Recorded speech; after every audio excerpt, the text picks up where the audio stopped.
Butterfly book for class 5, lesson 4, memory in marble. Marble এক ধরনের পাথর, সাদা পাথর, আর মেমোরি মানে স্মৃতি। তাহলে মার্বেল পাথরের মধ্যে স্মৃতিকে লুকিয়ে রাখা, অর্থাৎ এখানে আমরা যে ছবিটা দেখতে পাচ্ছি, এই ছবিটা কিসের তোমরা বলতে পারবে? এটা হচ্ছে তাজমহলের ছবি। কিসের? তাজমহলের ছবি। এই তাজমহলের মধ্যে এই যে মার্বেল পাথরের তৈরি তাজমহল, তার মধ্যে কোনো একটা মেমোরি আছে। তাই গল্পের নাম তাজমহল না দিয়ে আমরা পেয়েছি কি? Memory in marble. মার্বেলের মধ্যে কোনো স্মৃতি, অর্থাৎ তাজমহলের মধ্যেই কোনো স্মৃতি। বিষয়টা আমরা পড়ব। তাজমহল সম্পর্কিত আমরা গল্প জানি। আমাদের দেশের সম্রাট ছিল শাহজাহান, সমগ্র ভারতবর্ষের সম্রাট শাহজাহান। সেই শাহজাহানের তৈরি তাজমহল, এবং এই তাজমহলের নেপথ্যে বা এর পেছনে একটা সুন্দর গল্প আছে। তো আমাদের সেই গল্পটা পড়তে হবে। আমরা গল্প পড়া শুরু করব, দুটো পার্টে পড়ব। আজকে আমাদের রিডিং পার্ট 1। রিডিং পার্ট 1-এ আমরা কি পাচ্ছি? আমরা স্টোরিটাকে পড়তে শুরু করব। সবাই আঙুল দেবে বইয়ে। বইয়ের কত নম্বর পৃষ্ঠা এটা? 46 পৃষ্ঠা। 46 পৃষ্ঠায় শাহজাহানের ছবি দেখতে পাচ্ছি, আর গল্পটাকে পড়বো। এবার প্রত্যেকে আঙুল দেবে, অর্থ বুঝে নেওয়ার চেষ্টা করবে। তরুণ স্টাডিজ ইন ক্লাস 5। তরুণ পঞ্চম শ্রেণীতে পড়ে। His teacher has given a task to the students of his class. তার শিক্ষক মহাশয় হ্যাজ গিভেন দিয়েছেন, আ টাস্ক একটা কাজ, to the students of his class তার শ্রেণীর সকল ছাত্রছাত্রীকে একটা কাজ দিয়েছেন। কে? শিক্ষক মহাশয়। He has told them to write a paragraph on the Taj Mahal. তাহলে তিনি মানে শিক্ষক মহাশয় বলেছেন তাদের সকলকে তাজমহল সম্পর্কে একটা ছোট্ট অনুচ্ছেদ লিখতে, প্যারাগ্রাফ লিখতে বলেছেন, ছোট্ট একটা অনুচ্ছেদ। But Tarun does not know much about the Taj Mahal. কিন্তু তরুণ তো তাজমহল সম্পর্কে তেমন কিছু জানে না, বেশি কিছু জানে না। এখানে দেখো, তরুণ ডাজ নট নো আছে, ডাজ নট। আমি আর তুমি, মনে রাখবে, আমি আর তুমি এই দুই ক্ষেত্রে একজন বাদে অন্য কোনো একজনের কথা বললে ডাজ নট বলতে হয়, ডাজ নট। আর আমি তুমির ক্ষেত্রে ডু নট। আমি তুমির ক্ষেত্রে কি হবে? Do not. যেমন I do not know, you do not know, Tarun does not know. তাহলে he does not know much about the Taj Mahal. সে তাজমহল সম্পর্কে তেমন বেশি কিছু জানে না। কে জানে না তেমন বেশি কিছু? তরুণ। তরুণ তাজমহল সম্পর্কে তেমন কিছু জানে না। He only knows that it is a beautiful monument situated in Agra. তাহলে হি অনলি নোজ, সে শুধুমাত্র জানে। আই নো, ইউ নো, আর he knows. S by S যুক্ত হবে। I know, you know, but he knows. He কি হবে? হি হয়ে যাবে নোজ। He knows. তাহলে সে শুধু এইটুকুই জানে যে এই বিউটিফুল মনুমেন্ট, এই সুন্দর স্মৃতিসৌধটি, মনুমেন্ট মানে স্মৃতিসৌধ, কারোর স্মৃতিতে তৈরি করা, এই স্মৃতিসৌধটি আগ্রাতে অবস্থিত। ওরিড চিন্তিত ভাবে, ওরিড চিন্তিত ভাবে। He came back home in the evening and asked his grandfather.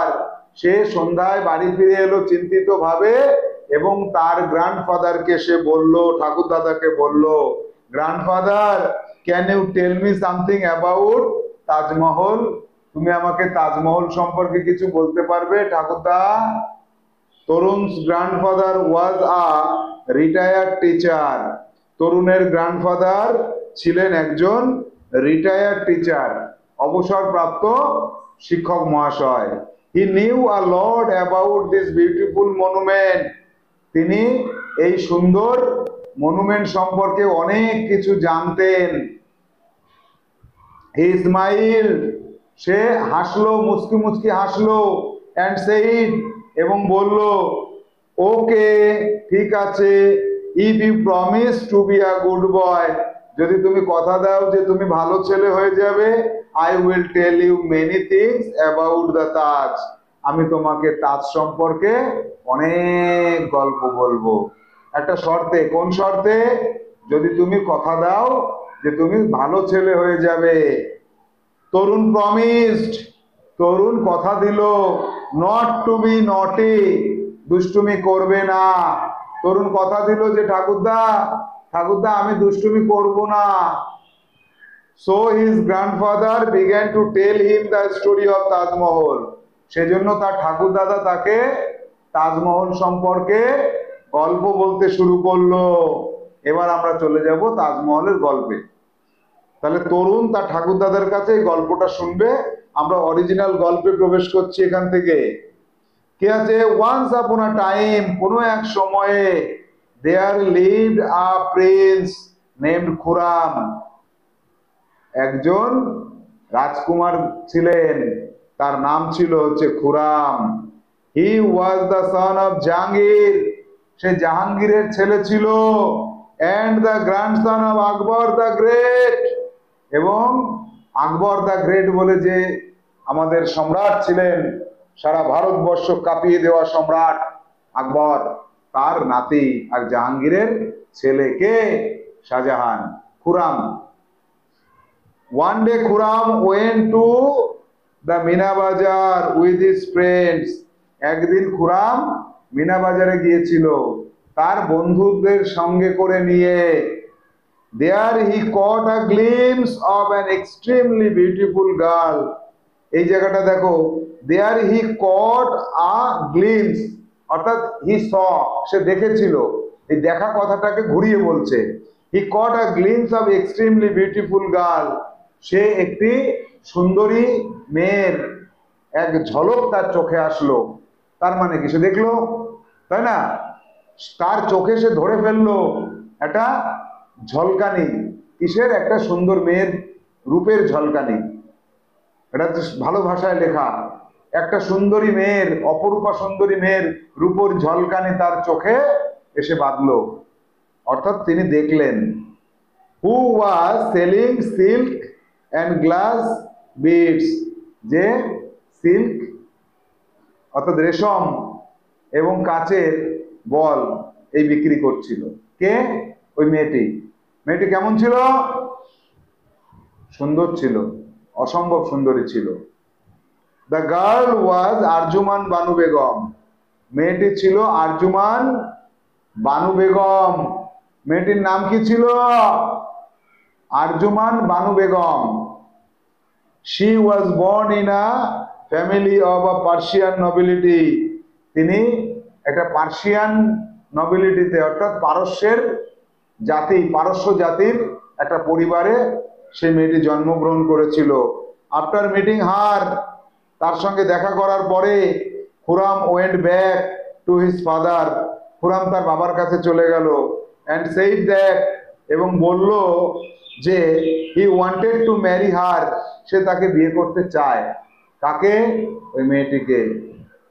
Khurram married Arjuman Banu Begum in 1612, 1612 সালে খুরাম ওই আরজুমান বানু বেগমকে বিয়ে করলো।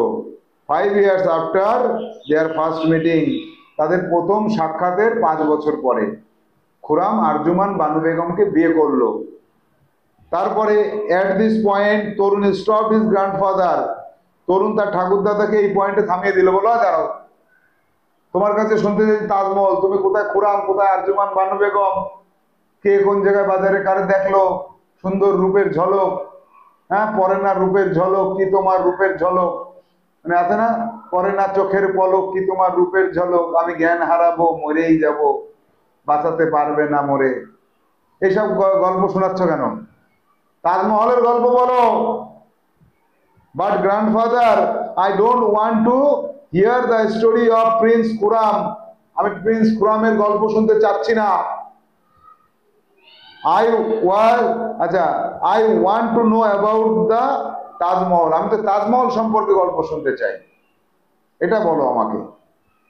তাহলে আমাদের পার্ট 1 আমরা শেষ করলাম। এটার এইচডব্লিউ কি থাকবে? এইচডব্লিউ থাকবে 5 বার রিডিং পড়ে আসতে হবে। 5 বার পড়বে, জোরে জোরে রিডিং বাড়ি থেকে। পরবর্তী ক্লাসে আমরা পার্ট 2 তে চলে যাব। আজকের ক্লাস এখানে শেষ করছি।